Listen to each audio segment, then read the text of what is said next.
Folks, I want to get ahead of this one. Republicans are coming for Pete Buttigieg again, and you know it's going to be glorious. What I want to get ahead of this for is a lot of what they're attacking him with is very technical in nature, and you got to get out in the weeds to really understand it. I believe I can simplify it so that you can understand it. It's stuff that's just not in your everyday wheelhouse. I'm not saying that you can't understand it. I'm just saying that it's not stuff you deal with on a daily basis, so it's probably not on your plate. You don't really deal with this stuff. So let's get into it. Let's dive into it. A Republican, which was something that has gone extinct, a moderate Republican, a guy by the name of Rodney Davis out of Illinois. You never heard of the guy. He never became a GOP firebrand. He never ascended up the ranks because he just basically went and did his job. I mean, I disagree with the man ideologically, but as far as doing his job is concerned, he was just one of those Republicans that don't exist anymore. And they're all Marjorie Taylor Greens and Lauren Boeberts and Anna Paulina Lunas and George Santos's and all the crazies, and they've got McCarthy in leadership. And guys like Rodney Davis are gone. He actually got primaried out of his seat. We didn't defeat him. His district stayed Republican, but another more radical Republican took his job. So anyways, that's the background on Rodney Davis, and why he's important to this story is he sponsored a bill called the FAST Act back in 2015 that Obama signed into law. And it was one of those bills where Republicans and Democrats actually worked together. It got money to state and local authorities and helped modernize transportation and regulate transportation. Where things go south is there was a poison pill put in that bill that we didn't know was a poison pill at the time. You know, this is back in a time when we Democrats were still operating under the notion that the Republicans were a political party. They were an opposition party, and they devolved from that to being just the junk that they are today. They're not an opposition party. They're not anything. They're not a governing party. They're not an opposition party. They are a soap opera, is what they are. And that's what we're dealing with today, is the soap opera. And it surrounds this FAST Act that Rodney Davis proposed. Now stick with me here. I know this is going to get a little bit technical, but I will make it simple. We got Rodney Davis, Republican, proposes FAST Act. Democrats work with him, get funding they want in it. It's one of those things, it's not sexy to watch. It's the sausage making of government. They got a bill out. Well, it had an Achilles heel in it that Republicans put in it that was really straightforward. It circumvented the process of repealing legislation, because, you know, Republicans have this whole government is bad mantra. So they want to kill as much regulation as they can all the time. So instead of going through the normal process of repealing a regulation, which is law, you'd go to Congress and they would vote to repeal it. They put a trigger in this bill that if any regulation under the purview of this bill has a cost-benefit analysis that shows that it is not cost-effective, the bill gets automatically repealed. Now, I don't know how that's legal. I don't plan to argue that. That's a story for another time. Somebody smarter than me, like Ben Meiselas, could probably describe that, explain that situation to you a little better. But that's basically how the FAST Act works. It just repeals that legislation. So Democrats signed on to it. They did. Because back in 2015, we had no idea what would happen to our government under Trump. We had no idea what the Republican Party had turned into at that point. It was already eating its own. Anybody that worked with a Democrat was was primaried out of office, and they became this radicalized institution.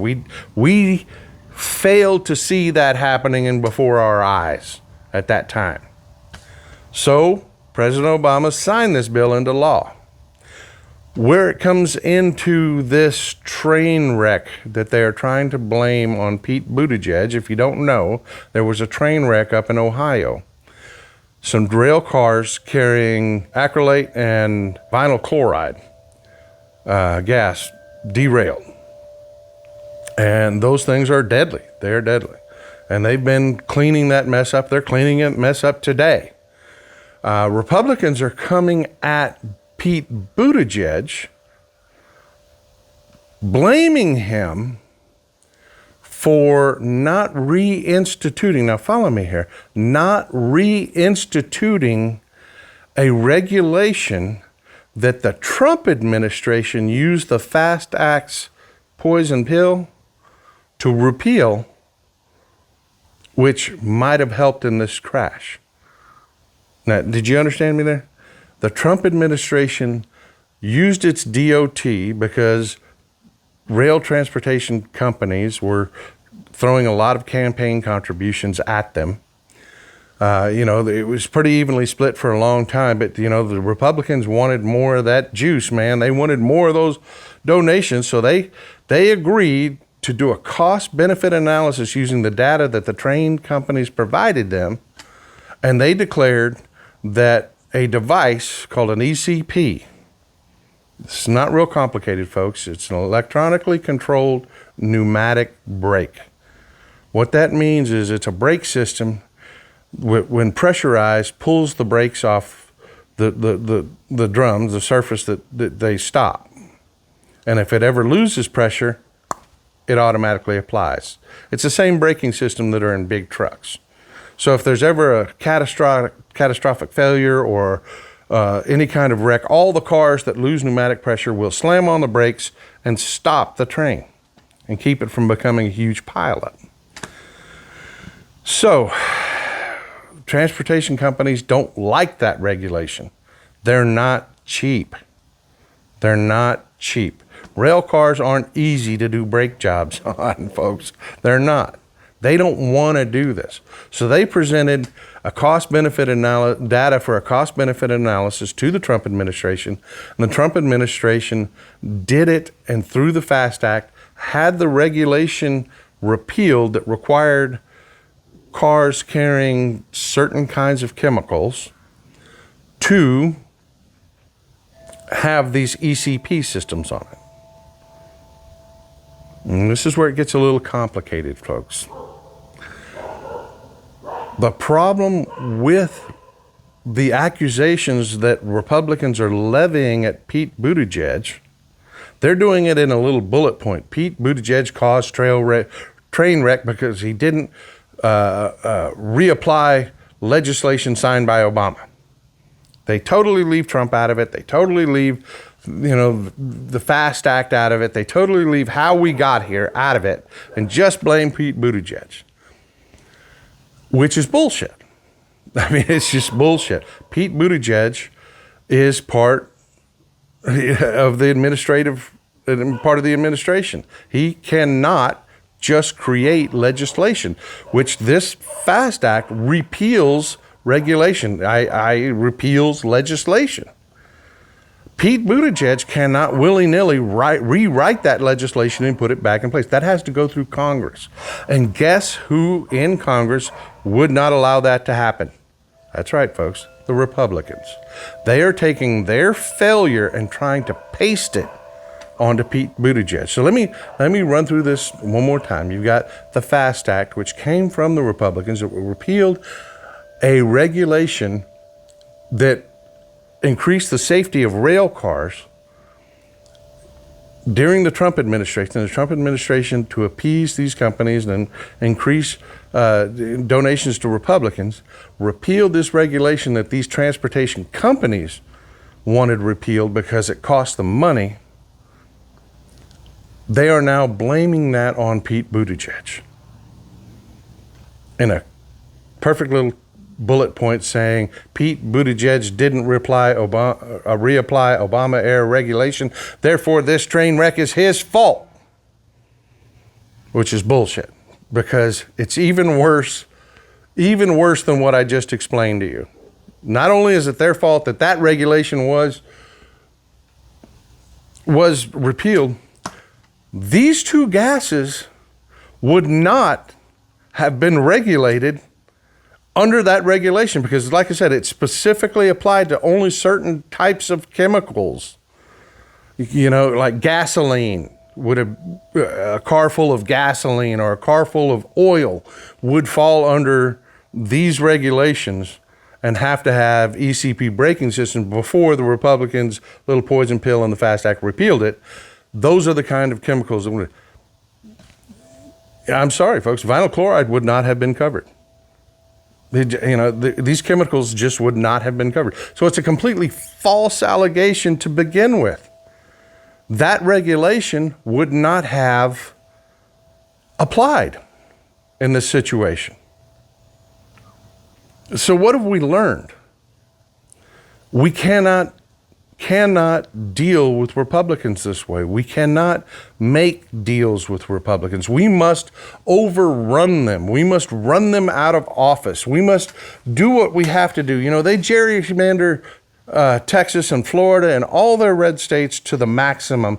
We don't do that as Democrats. We need to start. We do, folks. We need to start. Florida, New York, every major blue state out there needs to be gerrymandered just as bad as Ohio. We do. And we need to run Republicans out of office so we can quit making these deals and these cooperative legislation deals that end up biting us in the ass. You know, we try as Democrats constantly to maintain our democracy. And we keep trying to treat the Republicans as though they are a legislating party, as though they are a governing party, as though they are an opposition party. And they are not. They are not, folks. They're not. They're wholly corrupt. They're sick. And we cannot deal with them. So, as you see the attacks being levied again at Pete Buttigieg, know a couple things. One, they're terrified of the man. He walks into the lion's den. He goes on to Fox News and destroys these people. They cannot debate against him. When Pete Buttigieg gets his day and runs for president, his Republican opponent will not hold debates with him. That he'll refuse to debate, I guarantee you. And two, we have to learn to not treat Republicans as though they are part of the legislature or part of the judiciary or we have to treat them as they are, as they name themselves in their own, political action committee groups. You had CPAC. They called themselves domestic terrorists. They put it up on a banner above them. We have to treat them that way, folks. Clarence Thomas is not a Supreme Court justice. He's a radical activist that has been put in the most horrible of places by Republicans. It's just, these are not people that can run our government. They just aren't. So when you hear the accusations levied at Pete Buttigieg, know the background. Understand what they're saying so that we can blunt this and we can yet again deal with the Republicans leveling false allegations. I love criticism, folks. Criticism is the stone in which you keep yourself sharpened. But false criticism is someone just throwing stones at you. We need to get rid of the Republicans, folks. And we do it this way, by us communicating. So please, if you can, hit the subscribe button. Not if you can, hit the subscribe button. I'm telling you, if it's something you haven't done for whatever reason, hit it and you'll see it's a good thing for you. It's a good thing for you. And please, if you can, support us. You're about to see a commercial from the guys. Check out their Patreon page. We do good work here, folks. Help us out. The best part of waking up? MAGA tears in my cup. Check out the new MAGA Tears mug available now at store.MeidasTouch.com. That's store.MeidasTouch.com.